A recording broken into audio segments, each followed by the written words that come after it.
গোটা দেশ এখন নিরাপদ বলে প্রধানমন্ত্রীর উদ্ধৃতি দিয়ে জানিয়েছেন মুখ্যমন্ত্রী মানিক সাহা। একই সাথে রামকৃষ্ণ বিবেকানন্দের উপাখ্যান জনসম্মুখে তুলে ধরলেন মুখ্যমন্ত্রী মানিক সাহা।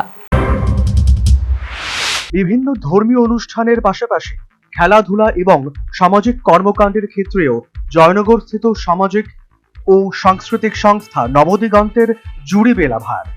সেই ধারায় নবদিগন্ত আয়োজিত ২৬তম শিশু উৎসব সোমবার জাতীয় যুব দিবসে সম্পন্ন হলো।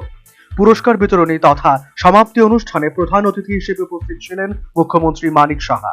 এছাড়া উপস্থিত ছিলেন মেয়র দীপক মজুমদার, কর্পোরেটর তুষার ভট্টাচার্য সহ অন্যান্য বিশিষ্ট ব্যক্তিবর্গ।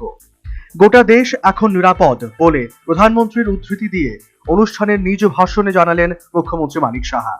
একই সাথে রামকৃষ্ণ বিবেকানন্দ উপাখ্যান জনসম্মুখে আধ্যাত্মিক চেতনা অন্বেষের বার্তা দিলেন মুখ্যমন্ত্রী।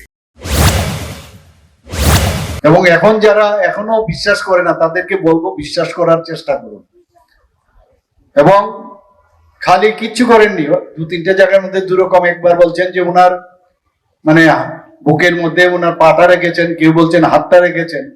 পুরো বিশ্ব ব্রহ্মাণ্ড বিবেকানন্দজি দেখলেন এবং ধ্যানের মাধ্যমে শেষ পর্যন্ত উনি ভগবানের দর্শন লাভ করলেন এবং বললেন তুই যা আমেরিকাতে যা ধর্ম সম্মেলনে। আর সেখানে আমাদের মতো এরকম ফ্লাইট করে চলে যাওয়ার অবস্থা না, বহু কষ্টে কিন্তু সেখানে পৌঁছেছে। তো সেইভাবে আমরা দেশকে আজকে একটা জায়গার মধ্যে আমাদের we are in safe hand এরকম একজন প্রধানমন্ত্রী পেয়েছি। আমাদের রাজ্য আমরা সেইভাবে চেষ্টা করছি সেইভাবে চালানো।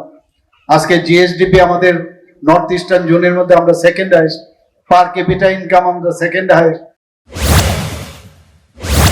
এই সমাপ্তি অনুষ্ঠানে স্বয়ং মুখ্যমন্ত্রী মানিক সাহা কচিকাঁচাদের হাতে পুরস্কার তুলে দেন। সর্বোপরি পুরস্কার বিতরণী অনুষ্ঠানের মাধ্যমে নবদিগন্ত সামাজিক ও সাংস্কৃতিক সংস্থার ২৬তম শিশু উৎসব সম্পন্ন হলো। দেশ আজ সুরক্ষিত বলে প্রধানমন্ত্রীর উদ্ধৃতি দিয়ে অনুষ্ঠানে নিজ ভাষণে জানালেন মুখ্যমন্ত্রী। একই সাথে রামকৃষ্ণ বিবেকানন্দ উপাখ্যান জনসম্মুখে তুলে ধরে তিনি আধ্যাত্মিক চেতনা অন্বেষের বার্তা দিলেন। Bureau report, news vanguard.